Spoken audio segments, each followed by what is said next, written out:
Hey guys, Nez here. So today I'm going to be showing you how I made this otter pattern. It could also really easily be used for a ferret or a weasel or anything like that. You could probably even convert it into a dog or something like a thylacine, I think it looks like as well.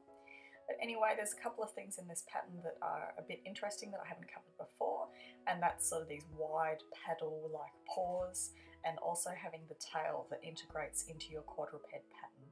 So I've just done a little bit of decorating on him, but really all I did was I used some putty for his eyes and his nose, I did a bit of thread sculpting for his mouth, and I added some whiskers. I won't be covering how to do the whiskers in this tutorial because I just added them quickly so that he would look a bit more like an otter. I do have on Gumroad a whisker adding tutorial that covers I think a few different ways of adding whiskers and is much more thorough and shows you how to make sure that they're not going to come out and a few different looks that you can achieve. So I went ahead and gathered a bunch of reference images of otters. It was kind of hard to find one of them standing from the side, which is what we need to create our tutorial as usual. So I kind of gathered a bunch of images and then used that to sketch out what I think an otter would look like from the side. There's definitely a lot of different kinds of otters, I didn't realise, but there's some that are really sort of skinny and lean, there's some that are really big and some that are really round and fuzzy. So you can adjust your sketch or whatever you're basing your pattern off of to make the otter that you want to make, or the ferret, or whatever you would like to make. So here I'm just going ahead and I'm tracing the side image of our otter. When you're making quadruped patterns like this, you want to make sure that both the feet are on the same plane, so that's why I've got that little horizontal line there. You'll also see later that we're going to be copying the feet to make them the same for both front and back, and that'll just make sure that they're the same width, they're the same size, and we can use the same paw pattern for all of them. So I'm just going to go ahead and trace around all the outside, and then we'll go ahead and start patterning all the pieces that we're going to need to turn this into a quadruped pattern. If this pattern is really confusing for you and you're more of a beginner, I would highly suggest my patterning a quadruped tutorial. It's on Gumroad. If you can't find it, just let me know and I'll get the link for you. But that really goes into detail about how all these pieces fit together, but hopefully I'll show you enough in this video that you can put together a little pattern like this. Because his back leg is so compressed, I'm actually sort of pushing it downwards because the pattern is naturally going to want to crunch that up and sort of compress that toe to his hip. So I go over in detail why I do that in my hair patterning tutorial if you want to know the reasons why, but just know that it is a good practice to do if you have a sort of leg that is really sort of scrunched up under the body like that, especially something short and compressed like these little otter legs. So I've just gone ahead and I've labelled my side piece. I'm going to copy that side piece and I'm going to cap off both the inner front leg and the inner back leg with just these little gentle half moon shapes, and that's going to help create sort of the armpit, and that's going to draw our inner leg pieces in towards the belly. If you don't put that little half moon shape in there, it's going to splay out the legs. So just get rid of the rest of the previous part of your pattern that you've made a copy of. And then we have our inner back leg and our inner front leg. As usual, when we're making quadruped patterns, the next step is to add our marking guides that are going to help us form our gusset. So I'm going to mark all the key points along under his neck, under his belly, and under his tail. We're going to be having a gusset, which is a long strip of fabric that just creates a bit of width that is going to start under his neck, run under his chest, under his belly, and is going to end about a third down the tail. So this pattern is going to incorporate the tail into the side body piece, and that's something I see a lot of people having trouble with, so hopefully I can walk you through how I do it and how I sew that together. It's really not that tricky once you sort of have the method down. I'm not going to have the gusset go all the way down the tail. That is something you could do, but it's not really necessary here because he has kind of a slender tail, so I'm really kind of ending that gusset sort of down, maybe a third of the way down. That's just what I like to do. I do that on a lot of my dragon patterns have gussets like this, so like Spyro, his gusset ended at a similar place. So we've marked out all our key points along where that gusset is going to go. I'll also make markings at where the inner legs are going to start and finish, just so they give you a bit of a sewing guide as you're going. I've created a long straight line, roughly how long I think the gusset needs to be, and I'm just going to rotate that along where the gusset is going to follow, making sure to add those key markings and later on the numbers. So that's going to give us guides of how wide the gusset needs to be at each of these points. I like to have the nap on my gusset, so that's the direction the minky flow is going downwards all the time. So it's going to start at the top of the neck, underneath the chin, and it's going to flow down under the belly. And also make sure that your gusset is going to stretch more horizontally than it is going to stretch vertically. I don't really like to have them stretch vertically because then you're really going to sort of warp your pattern way too much. You don't really have to worry too much about following those half moon shapes because they're very gentle. Minky has a certain level of give, so these measurements don't have to be absolutely perfect because you can scrunch it up a tiny bit or stretch it a tiny bit depending on how you want to make it fit. So now what I'm going to do, I'm just going to make sure that that gusset is nice and straight. I'm going to draw in half of our gusset just by going to sort of the different markings, going across, and then saying, okay, for example, at number 4, how wide do I want the gusset there? And it really is a matter of trial and error. You don't want to make it too thick. You'll see later on that I adjust my gusset and make it a little bit thinner because it is going to stretch horizontally if you use Minky. So I like to have sort of the starting point not too wide, and it gets a little bit wider down the chest. Otters are quite sort of chunky and wide through their belly, so I tried to keep it sort of wide through there and then taper off to sort of a triangle tip at the very end. You don't need to go in and put sort of widths for every single mark, it's just going to give you a guide. So if you only want to put in a few like I did and then sort of put a straight line between the rest of them, that's totally fine. One thing that I did forget to do on the final pattern, which I'm going to jump in and do now, is I forgot to add the corresponding sort of half moon shape between point 4 and 5, which is where we're going to run sort of along the gusset and along the armpit of that inner front leg. So you want to go between the points that, you know, make up your inner front leg, point 4 and 5 in this case, and you want to sort of copy that half moon shape digging into the gusset on both sides. So I'm just going to quickly put that in place here. It's easier to do it before you flip the pattern to make sure that both sides are symmetrical. You kind of want to make sure that the distance of the half moon is similar to the distance of the half moon sort of on your inner leg piece. And that's just going to make sure that both of these pull in together at that armpit and make sure that your legs, your front legs, aren't splaying out and they're going to sit nice and neatly straight down underneath your plush. So potentially after we've done that, we're going to flip our gusset piece because we've only patterned half of it, and that's just going to make sure that everything's nice and symmetrical, because unless you're doing something like an asymmetrical pattern, you want to make sure that your gusset is exactly the same on both sides. This is an extremely simple gusset. You can see that it's generally straight or very nearly straight all the way down and just tapering at that end. If you're going to be doing something like having the gusset integrate into your two-piece tail that joins onto your body, you want to make sure that the taper at the end is quite thin.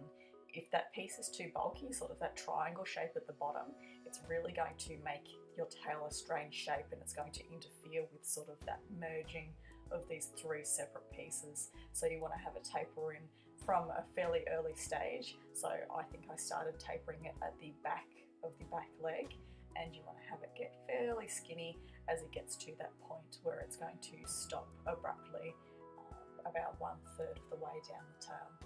Now here's something a little different from what I've taught you guys before. I'm sure you've seen me pattern paws previously. This is going to be a little bit more of a complicated way to pattern paws, but this gives you a really nice sort of broad sort of paddle shaped foot.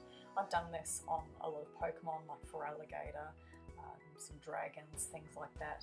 So we're going to be thread sculpting the toes in later, but this is going to be a paw pattern that is going to start at the back of the heel, go up the toe, and then up the top of the foot. You can sort of see I've put in marks of where it's going to start and end, just with those little dashes on the side pattern piece. So what I'm doing is I'm trying to match the lengths of each of those 3 separate lines, so the bottom, the toe, and the top of the foot. You can see I'm starting with sort of the toe, which is that more vertical piece. I'm just making sure that my sides are exactly the same sort of distance as the length of that toe section, and I'm bringing it as wide as I want this sort of paddle kind of foot to be. You can really just trace over the distances of each of those 3 separate pieces, or those 3 lines, and then sort of drag them over and make sure that they are symmetrical on both sides. So you can see that I'm putting in a centre line, I'm getting that line that I drew over the top of the foot, and I'm going to start that sort of at the side of the toe, and I'm just going to make sure that that ends right in the middle on that centre line there. It's a little bit complicated, but I'm hoping that when you see it all come together, it will make a bit of sense. Essentially, we're just patterning something that's going to wrap around the foot, rather than just having a paw that is going to sit under the foot and then sewing the toe bit and the top of the foot together. So now I'm going to essentially make a kind of paw shape. I'm just going to guesstimate roughly the shape that I want. So the top piece that is going to sit on the top of the foot and end at the top of the foot, you want that to be sort of a triangle. You want that to taper off, because again, that's going to be another piece that is going to be at the intersection of 3 separate pieces, so you need to end it in a taper. Whereas for this heel piece here, that's quite fine to do sort of a regular paw shape, so it's kind of like a tapered semicircle. I'm then going to just keep adjusting this. I needed to make it a bit longer a couple of times to make sure that the length of that lower section matches up with the length of the lower part of the foot piece. And as long as it's roughly accurate, you can sort of stretch the pattern slightly to make it fit later on. I think I edited it a couple of times. It's not exactly the same distance. If you were doing this traditionally, you could use a measuring tape to make sure it was the exact same measurement, but as long as it's fairly close, within a couple of millimeters, you're going to be fine stretching that minky just a tiny bit to sort of cheat a little and make sure that the pattern pieces line up. Once we've got all these pieces patterned and they're all sort of the matching lengths for all the pieces, or all those measurements, we're going to flip this piece and do the same as we did with our gusset, make sure it's nice and symmetrical, and essentially that's going to give us our sort of wide paddle paw piece, which is going to wrap all around our foot.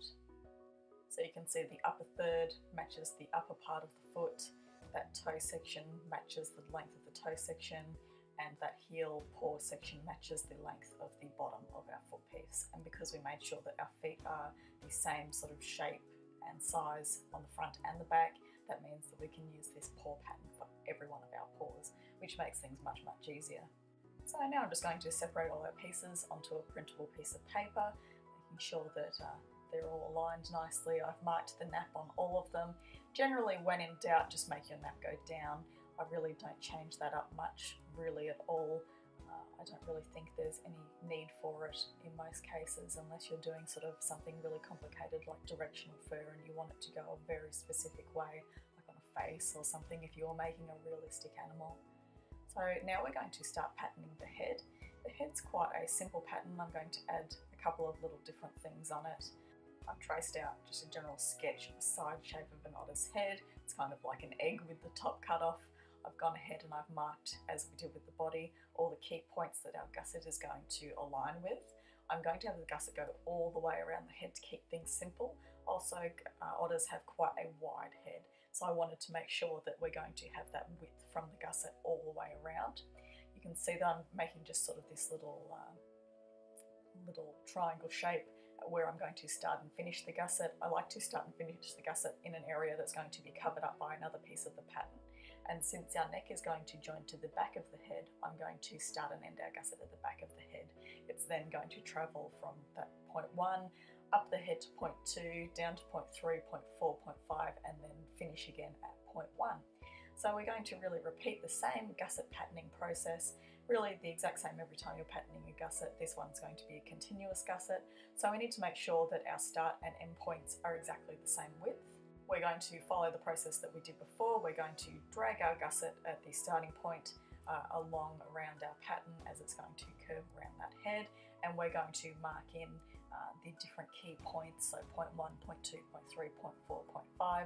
We're then going to reorientate our gusset the right way, sort of facing up and down, and then we're going to mark how wide we want each of these points, and we're going to pattern half of the gusset.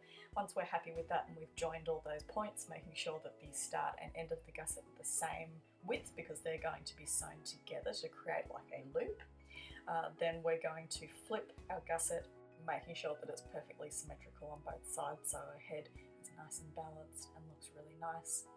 I like to get out the general shape and sort of the wider areas and thinner areas done on the gusset. You can see here that I'm just extending those points so that they sort of are able to be drawn onto our external piece of our gusset. I'm also going to make it a little bit thinner, just cheating in Photoshop.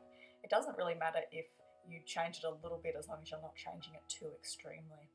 So here we're going to put a dart in the front of our nose because otters have quite chubby little cheeks. So you can see here I'm just adding a dart. If you've never patterned a dart before, I do have a dart patterning tutorial which will go over what I'm doing here. You might be able to get the general gist of what I'm doing just by not slowing down this video and seeing what's going on. But essentially I'm just taking sort of a slice vertically and a slice horizontally, and I'm just going to add a tiny little dart to compensate for the area that we've split in the front of the nose. And that's going to give us a little bit of chubbiness to our otter cheeks there while maintaining the sort of perimeter, distance, circumference, whatever that word is, maintaining the length around the side of our headpiece so that it still corresponds with the point on our gusset. So now we're going to just need 2 of these headpieces, the nap is going down, and one of our gusset pieces with the nap going down, and that is what we're going to be using to sew our head together. So now we're going to cut all our pieces out of Minky. I've spared you that part because it's not very interesting, but I'll show you all the individual pieces that we've cut out. So we've got our 2 side pieces flipped, we've got our 2 back leg pieces, inner leg pieces flipped, same with our inner front leg pieces. We've got 4 of our little paws, 1 for each paw. We've got our body gusset up the top there. When I'm sewing together quadruped pieces, the first thing I like to do is I like to sew all the inner leg pieces to the outer leg pieces. So we're going to flip over our side piece and lay our corresponding inner leg pieces to where they need to go. When you're sewing these, you want to sew down and stop at the sort of place where the top of the foot intersects the vertical part of the leg, because we're going to be having our toe pieces wrap from the heel up the toe and along that top piece of the foot. So just keep in mind to leave a gap there to sew that later, but you can see all the pieces that I've sewn here. We've sewn down pretty much all the vertical pieces that are going down our front and back inner legs, and I've just trimmed off any excess there. So now for the sort of tricky part, we're going to be sewing all our feet on. I'm just going to go one section at a time. It's way too hard to do multiple sections at once with this. I'm going to be sewing this top section here to the top of the foot here, starting the point at that intersection. So where we've stopped sewing is where that point is going to go. I'm then going to sew the side toe piece to the side toe piece, and then finish up by sewing the heel piece to the paw piece, if that makes sense. So here you can see what it looks like finished. Just do one piece at a time, one side at a time. Don't try and curve it around and then sew, because you're really going to have trouble lining all your points up that way. But you can see how our little piece that we patterned curves all the way from the heel, up the toe and along the top of the foot. So now we're going to be sewing along our back, and we're going to be sewing all the way to where our gusset for our belly and our tail is going to stop. So here you can see that I've sewn on half the gusset, so lining up all our markings that we put into place, and we're going to sew that all the way to where it ends at that tail intersection there. Now the next step is simple. We're just going to pin up the other side corresponding all those little markings, and we're going to stop at the intersection where our gusset meets the end of the tail. That's just the method that I like to do, or the order of operation that I like to do when sewing that sort of intersection at the end.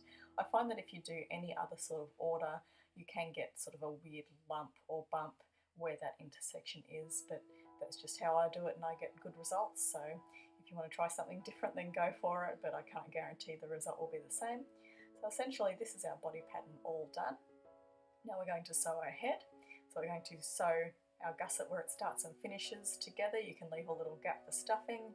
You can sew those tiny little darts together. And then once you've done that, you just sew your gusset between your 2 side pieces and stuff it. So all I did was I added a little bit of thread sculpting. I put a little smile at the front of his face, and I thread sculpted his eyes a bit closer together.